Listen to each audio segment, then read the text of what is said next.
నమస్తే. Welcome to our channel. ప్రస్తుతం మనతో పాటు సీనియర్ జర్నలిస్ట్ కిరణ్ పోల్దాస్ గారు ఉన్నారు. నమస్తే సార్. నమస్తే అండి. సార్, విశాఖ స్టీల్ ప్లాంట్‌కి 11,500 క్రోర్స్ ప్యాకేజ్ రిలీజ్ చేశారు కదా! హ్మ్. సో, దీని మీద గంటా శ్రీనివాస్ గారు కూడా మాట్లాడడం జరిగింది. అట్ ద ఎండ్ ఏంటంటే నేను అడగాలనుకునేది అంటే ఇంకా ప్రైవేటీకరణ చేయడం అనేది ఆగిపోతుందని అంటారా? అంతే గదా అర్థం. ఓకే. ఇవాళ మీకు దానికి సంబంధించి 11,440,00,00,000 రూపాయలు విడుదల చేశారు అంటే అర్థం ఏంటి? ప్రైవేటీకరణ ఆగినట్టే గదా! హ్మ్. ఒకవేళ ప్రైవేటీకరణ ఆగకపోతే అన్ని వేల కోట్ల రూపాయలు ఆ ప్లాంట్‌కి ఇస్తారా? ఇది ప్రధానమైన అంశం. ఇది ఇవాళ వైసీపీ నాయకులు సిగ్గు తెచ్చుకోవాల్సిన అంశం ఇది. ఓకే. గతంలో గూడా ఒక్క ప్రకటన ఇప్పించలేకపోయారు. ఒక్క రూపాయి డబ్బులు తేలేకపోయారు గత 5 ఏళ్లుగా. ఇప్పుడు ఈ ప్రభుత్వం వచ్చిన తర్వాత పవన్ కళ్యాణ్ గారు హామీ ఇచ్చారు. విశాఖపట్నం స్టీల్ ప్లాంట్‌ని ప్రైవేటీకరణ కానీయకుండా చూస్తా అని హామీ ఇచ్చారు.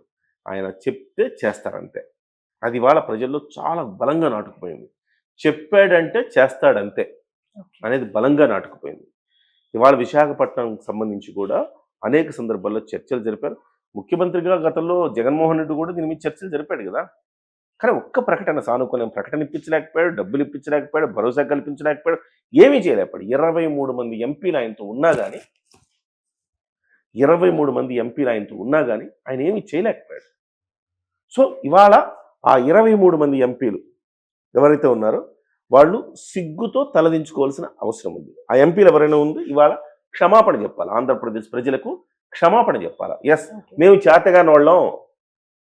మీరు మమ్మల్ని గెలిపించి మీరు తప్పు చేశారు. మాకు సిగ్గొచ్చింది అని చెప్పి ఇవాళ క్షమాపణ చెప్పాలి. లేకపోతే విశాఖపట్నం స్టీల్ ప్లాంట్‌కి సంబంధించి ఇక్కడ 2 రకాల అంశాలున్నాయి ప్రియాంక గారు. పూర్తిగా దాన్ని ప్రైవేటీకరణ కానియద్దు. ఎందుకంత ప్రైవేటీకరణ కావాల్సిన అవసరం ఏమొచ్చిందంటే 2 అంశాలు ప్రధానంగా మనం చర్చించుకోవాలి. ఒకటి, దానికి సొంత గనులు లేవు. హుహు.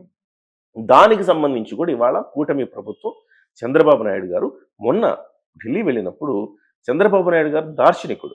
మోదీతో ఆయన మాట్లాడినప్పుడు ఆ ఇనుప ఖనిజం ఎక్కడి నుంచి ఎలా తెచ్చుకోవాలన్న అంశాన్ని మాట్లాడితే యెస్, అలా తెచ్చుకోండి అని చెప్పాడు ఆయన. దానికి ఒక మార్గాన్ని, ఒక రూట్‌ని ప్రతిపాదించాడు చంద్రబాబు నాయుడు గారు.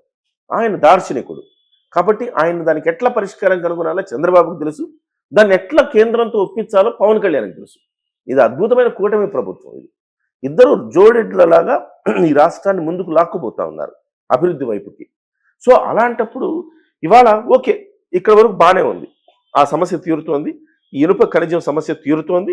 ఇనుప ఖనిజం సమస్య వల్లనే ప్రధానంగా నష్టాలు వస్తున్నాయని ఇప్పటి వరకు మాట్లాడుకున్నాం మనం. హుహు. కానీ ఇనుప ఖనిజం సమస్య తీరిపోయింది అనుకున్నాం. 11,400 కోట్ల రూపాయలు డబ్బులు కూడా ఇస్తున్నారు. సో, ఇవాళ పట్టాలెక్కాలి. కానీ ఇది సరిపోదు. ఇక్కడ జడత్వం అనేది ఉంది ఆ సంస్థలో. పని చేయకుండా ఆడుకు దొబ్బుతున్నారు.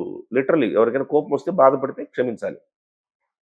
ఆడుకు దొబ్బుతున్నారు ఎంప్లాయీస్. బాధ్యత లేదు ఎవ్వడికి. ప్రభుత్వ సంస్థ, ప్రభుత్వ కార్యాలయాల్లో ఎట్లయితే అనాలోచిత అంటే మనం చెప్పుకోవాలి. ప్రైవేట్ సంస్థలు ఎందుకంటే ఇంత అభివృద్ధిలోకి వెళుతా ఉన్నాయి? గవర్నమెంట్ ఆఫీసులు గాని, గవర్నమెంట్ సంస్థలు గాని ఎందుకు నష్టాల్లోకి వస్తున్నాయంటే బాధ్యత లేనితనం. ఓకే. ఏం పోద్దులే, మనకేం పోద్దులే. అరే నీ ఉద్యోగం పోతదిరా బాయ్, నువ్వు సరిగ్గా పని చేయకపోతే నీ ఉద్యోగం పోతదిరా బాయ్ అని చెప్పి చెబితే వాడు ఒళ్ళు దగ్గర పెట్టుకొని ప్రొడక్షన్ని పెంచే ప్రయత్నం చేస్తాడు. టార్గెట్లు పెట్టుకుంటారు. ఆ టార్గెట్ రీచ్ కాకపోతే వాడిని తీసి పడేస్తారన్న ఒక భయం ఉంటుంది కాబట్టి కష్టపడి పనిచేస్తారండి. ఇవాళ ఈ విశాఖపట్నం స్టీల్ ప్లాంట్‌లో కొన్ని కొన్ని విషయాలు తెలిసి ఆశ్చర్యపోతాం. Mafia okay. బయట వ్యాపారాలు చేసుకుంటుంటారు. లోపల ఉద్యోగంలో ఉంటారు. ఎంప్లాయీస్ లోపల ఉద్యోగంలో ఉన్నట్టు ఎవరినో పంపిస్తారు తలకు మాసిన వాళ్ళని. అదే సమయంలో అక్కడ యూనియన్ నాయకులు ఎవరిని ఏం టచ్ చేయాలని యూనియన్ నాయకులు టచ్ చేస్తావా అంటారు. పని చేయని వాడిని నువ్వు పని చేయని చెప్పలేము. వాడితో పని చేయించుకోలేము. ఇంత దుర్మార్గమైన వ్యవస్థ అక్కడ నడుస్తూ ఉంది. ఈ వ్యవస్థను చక్కదిద్దకపోతే మీరు ఎన్ని ఇనుప గనులు మీరు కేటాయించినా, మీరు ఎంత డబ్బులు దీనికి కేంద్ర ప్రభుత్వం పెట్టినా దీన్ని లాభాల్లోకి తీసుకురాలేము. ఓకే. మందు వేయాల్సింది ఇక్కడ ప్రధానంగా. ఆ తర్వాత ఇవాళ ఎవరైతే ఉన్నారో అందరికీ బీఆర్ఎస్ ఇచ్చి పంపించి పరేయండి. ఎవడ అవసరం లేదు. హ్యాపీగా ఎంజాయ్ చేస్తున్నారు ఎంప్లాయీస్. సో, యూనియన్లలో తిరుగుతూ అధికారాన్ని చెలాయిస్తున్నారు. ఒక మాఫియా నడుపుతా ఉన్నారు. వీళ్ళందరినీ తీసి పడేస్తే చక్కగా అవుతుంది ఆ సంస్థ. డెఫినెట్‌గా ప్రతి ఒక్కడికి టార్గెట్. ఈ టార్గెట్ లేకపోతే నిన్ను ఉద్యోగం నుంచి తీసేస్తాం అనే ఒక భయాన్ని అక్కడ కల్పిస్తేనే ఈ పక్కన ఇప్పుడు ఏదైతే ప్రైవేట్ సంస్థలు ఆర్సెల్ మిట్టలనో ఇంకోటి లక్ష్మీ మిట్టల్ సంస్థలు ఈ సంస్థలు ఎంత జిందాల్ స్టీలు ఇవి ఎంత వేగంగా విస్తరిస్తున్నాయి. వాటికంటే మించిన వనరులు మిషనరీ ఇవన్నీ కూడా ఈ సంస్థకు ఉన్నాయి. అయినప్పటికీ మనం అభివృద్ధిలోకి వెళ్ళలేకపోతున్నాం, ఈ సంస్థను ముందుకు తీసుకెళ్ళలేకపోతున్నాం అంటే అక్కడ అధికారులు కావచ్చు, ఎంప్లాయీస్ కావచ్చు, వాడి అలసత్వమే అని మనం చెప్పుకోవచ్చు. ఎవరైనా మనం గట్టి అధికారిని వేసామనుకోండి, 4 రోజులు అతను గట్టిగా చర్యలు తీసుకుంటారు, 5వ రోజు నుంచి వాళ్ళ ఒత్తిడికి లొంగి అతను కూడా ఇంకేం మన వల్ల ఏం కాదండి, మనం ఏం చేయలేమండి, ఈ వ్యవస్థ అంతేనండి, మన వల్ల కాదండి అని చెప్పి భయపడి పారిపోతున్నారు అధికారులు. ఓకే. ఈసారి మాత్రం పవన్ కళ్యాణ్ గారు దీని మీద దృష్టి సారించాల్సిన అవసరం ఉంది.